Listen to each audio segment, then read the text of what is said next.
Hello student, good morning. Transformation poem जो कल हमने कंप्लीट की थी उसी के प्रश्नोत्तरों को आज हम देखने जा रहे हैं।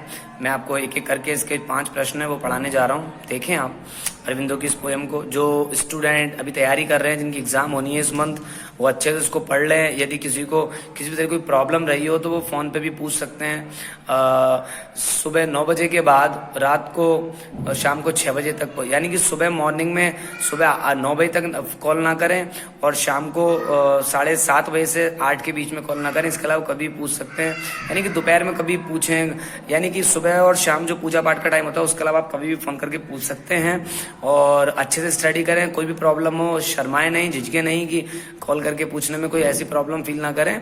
पूछें आप, क्योंकि आपकी एग्जाम होनी है। थोड़े से पूछने से यदि आपका फायदा होता है तो आपके लिए बड़ा बेनिफिट देगा। तो अच्छे से स्टडी करते रहें। शुभकामनाएं मेरी आपके साथ है। अच्छी स्टडी करें, पेपर इजी आने वाला है और गर्मी ज़्यादा है, लेकिन अच्छे से स्टडी करें। थोड़ा सा मन को अपने को बांध करके बाउंड कंडीशन में ला करके एकदम अच्छे से स्टडी करें। आगे मैं इस पोएम के प्रश्नोत्तर को पढ़ाने जा रहा हूँ। देखें, व्हाट डज, क्या, द पोइट मीन, क्या मतलब है, मीन है, अर्थ है कवि का, बाय सटल रिदमिक स्ट्रीम, ये हमने कविता की पहली लाइन में ही पढ़ा था। रहस्यमयी लयबद्ध धारा, इससे कवि का मतलब क्या है। देखें, सटल रिदमिक स्ट्रीम, ये जो लाइन है सटल रिदमिक स्ट्रीम, इस इज है द ब्रेथ, सांस ऑफ द पोइट। ये रहस्यमयी लयबद्ध धारा जो है वो कवि की सांस है। इट फिल्स, ये भर देती है, हिज बॉडी, उसके शरीर को, विथ डिविनिटी, दिव्यता से। द पोइट हैज, कवि रखता है, दिस यूनिक एक्सपीरियंस, कवि हैज रखता है या अनुभव करता है, दिस यूनिक एक्सपीरियंस को, इस विचित्र अनुभव को, आफ्टर हिज ट्रांसफॉर्मेशन, अपने ट्रांसफॉर्मेशन के बाद, यानी जब उसका ट्रांसफॉर्मेशन हो गया है तब महसूस करता है। रूपांतरण जब हो गया उसका शारीरिक स्थिति से आध्यात्मिक स्थिति में, ही फील्स, वो महसूस करता है, ए पेक्यूलियर, एक विशिष्ट, फ्लो, प्रभा, विदिन, वो अपने अंदर एक प्रभा महसूस करता है। ही फील्स, वो महसूस करता है, सुप्रीम पीस, सर्वश्रेष्ठ शांति, एंड जॉय, और आनंद। दिस इज ए, यह है, ए डिवाइन एक्सपीरियंस, एक दिव्य एक्सपीरियंस, आनंद, ये एक दिव्य आनंद है। यहाँ तक कि प्रश्न हुआ। दूसरा प्रश्न देखते हैं। For the influx of the unknown and supreme, अंतः प्रभा के लिए, ईश्वर के अंतः प्रभा के लिए, इस लाइन का मतलब देखते हैं। What does the poet mean, कवि का क्या मतलब है, बाय द अबव लाइन, इस लाइन से, इस पंक्ति से, and who is he referring to, और यहाँ पर वो किसको रेफरिंग कर रहा है, संदर्भित कर रहा है, किसको बता रहा है, यानी अननोन एंड सुप्रीम किसको कहा है। तो आप समझ रहे हैं, वैसे तो गॉड को कहा है, फिर भी देखें।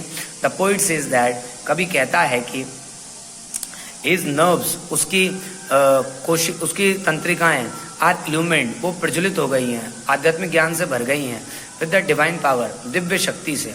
ही फील्स, वो महसूस करता है, द डिवाइन एनर्जी, दिव्य ऊर्जा को, एंड जॉय को, आनंद को, थ्रू हिज नर्व सिस्टम, अपने तंत्रिका तंत्र से, और वो दिव्य ऊर्जा को महसूस करता है अपने तंत्रिका तंत्र से।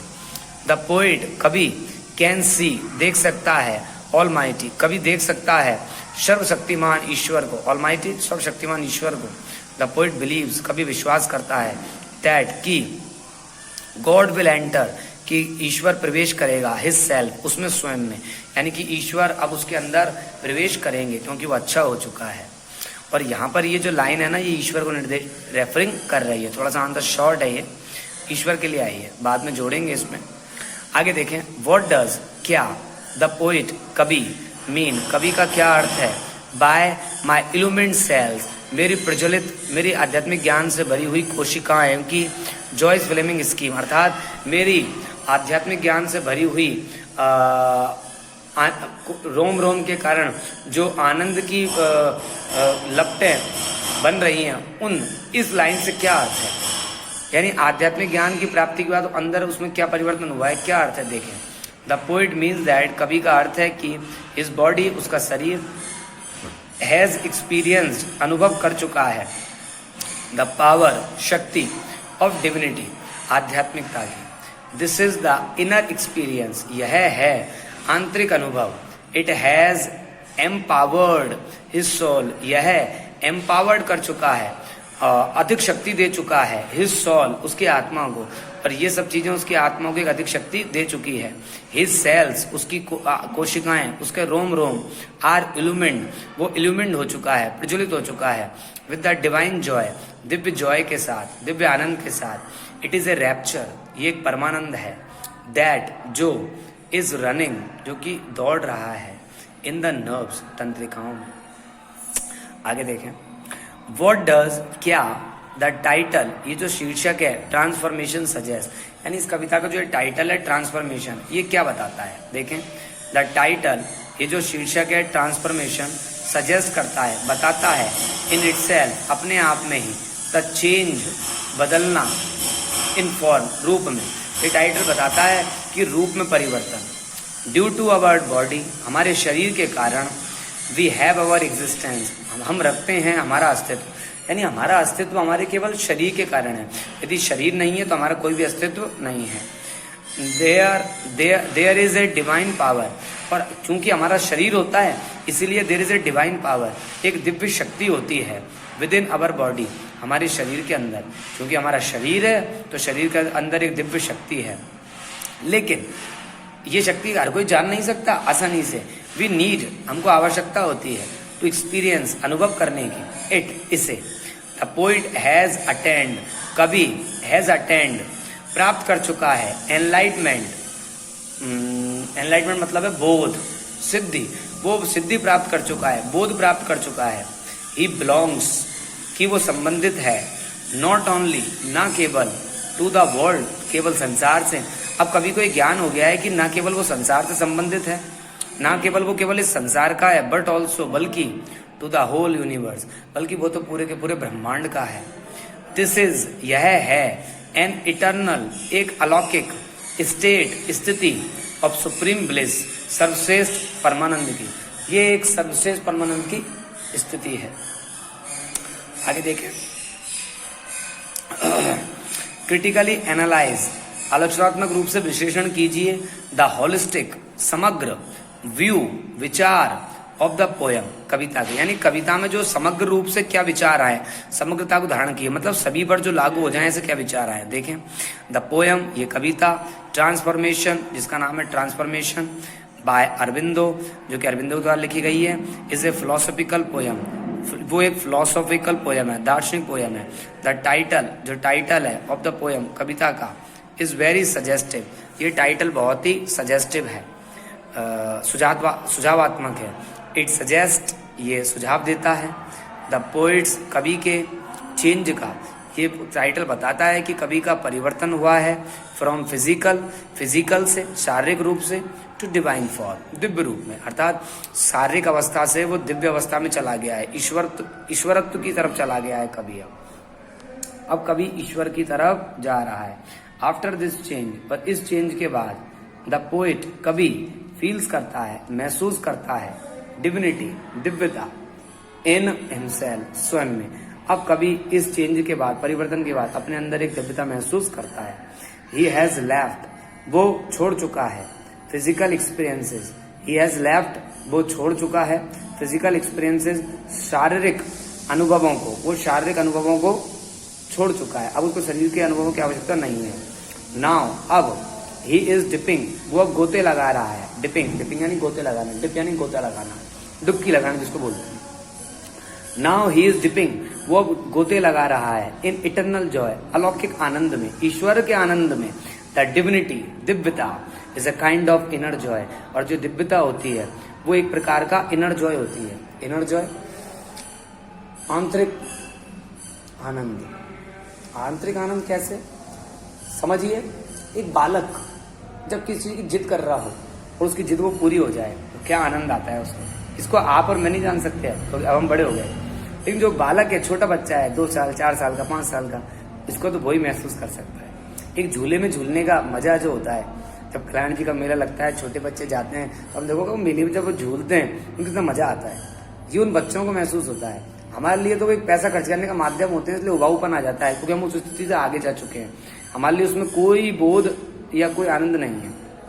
देखिए, इसी को इनर जॉय कहते हैं। द डिवाइन एक्सपीरियंस, दिव्य अनुभव, गिव्स, देता है, ए रैप्चर, एक परमानंद, यानी ये दिव्य अनुभव जो होता है ना हमको परमानंद प्रदान करता है। सच ए मैन, ऐसा आदमी, गेट्स पाता है, blessing Anand, from almighty God, सब शक्तिशाली ईश्वर से आनंद पाता है। This blessings from, such a man, ऐसा आदमी, गेट्स पाता है, ब्लेसिंग आशीर्वाद, फ्रॉम ऑलमाइटी गॉड, सब शक्तिशाली ईश्वर से।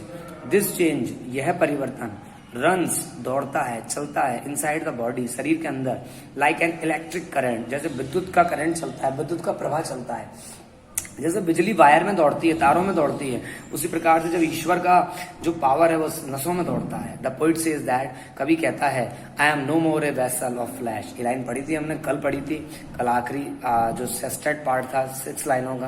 आई एम नो मोर, मैं अब नहीं रहा हूं एक गुलाम हाड़ मास का। ही हैज वन, अब वो जीत चुका है, ऑल द बाउंडेशन, सभी बंधनों को, ऑफ ह्यूमंस, मानव के।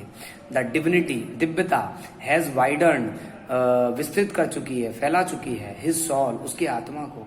द पोइट बिलोंग्स, कभी संबंधित है, टू द यूनिवर्स, ब्रह्मांड से, नॉट टू द वर्ल्ड, अब कभी संसार का नहीं रहा है, ब्रह्मांड का हो गया है। दिस फिजिकल एग्जिस्टेंस, ये शारीरिक अस्तित्व, इज गॉड्स टूल, और ये शरीर का जो अस्तित्व है यह ईश्वर का एक माध्यम है, उपकरण है। डिविनिटी टेक्स अस, ये दिव्यता है जो हमको ले जाती है बियॉन्ड फिजिकल वर्ल्ड, शारीरिक संसार के परे ले जाती है। इस प्रकार से इसके सारे प्रश्नोत्तर आपने देखे। इस प्रकार से मैं आपको कहूंगा कि आपकी 10 पोएम कंप्लीट हो चुकी है, और अब हम कल से हमारी जो बुक चल रही थी, मैंने जब आपको 11 मार्च को छोड़ा था, देखिए डेट लिखी हुई है, आप ठीक से देख पा रहे होंगे, 11/3/2020।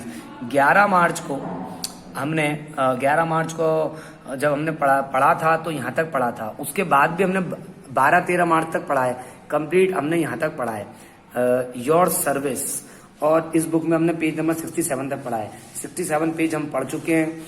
ये बुक को हम स्टडी करना चालू करेंगे, आगे हमने इसको कहीं भी नहीं पढ़ा है, 67 के आगे हम इसको पढ़ेंगे। और ये है इनसाइड द हवेली, जिसको आप पढ़ रहे थे, inside the Haveli, Rama Mehta's, inside the हवेली, ठीक है। इसको अपन पढ़ेंगे और स्टडी करेंगे। फिर इसको डिटेल में हम पढ़ रहे थे तो हम डिटेल में ही पढ़ेंगे पहले इसको, ताकि बाद में अगर कम टाइम रहेगा तो एक बार रिवीजन हम इसका शॉर्ट में कर लेंगे, क्योंकि इसके नोट्स भी तैयार हैं, आपको दिए नहीं गए हैं। हालांकि वो नोट्स, इसलिए आपके पास वो मैटर तो नहीं है, हालांकि मैटर तो जिस तरीके से मैं आपको पढ़ा रहा हूँ इस तरीके से उपलब्ध हो जाएगा। पहले एक बार मैं इसकी शॉर्ट में स्टोरी आपको दोबारा से रिपीट कर दूंगा, हालांकि आपको ध्यान होगी, कुछ कैरेक्टर वगैरह को आप और ठीक से देख लेंगे, और इसको अपन दोबारा पढ़ना चालू करेंगे। तो आज के लिए इतना ही, आगे आप पढ़ते रहें, हंसते रहें, मुस्कुराते रहें, और अपना ध्यान रखें। Okay, thanks for the day, have a nice night and colourful dreams.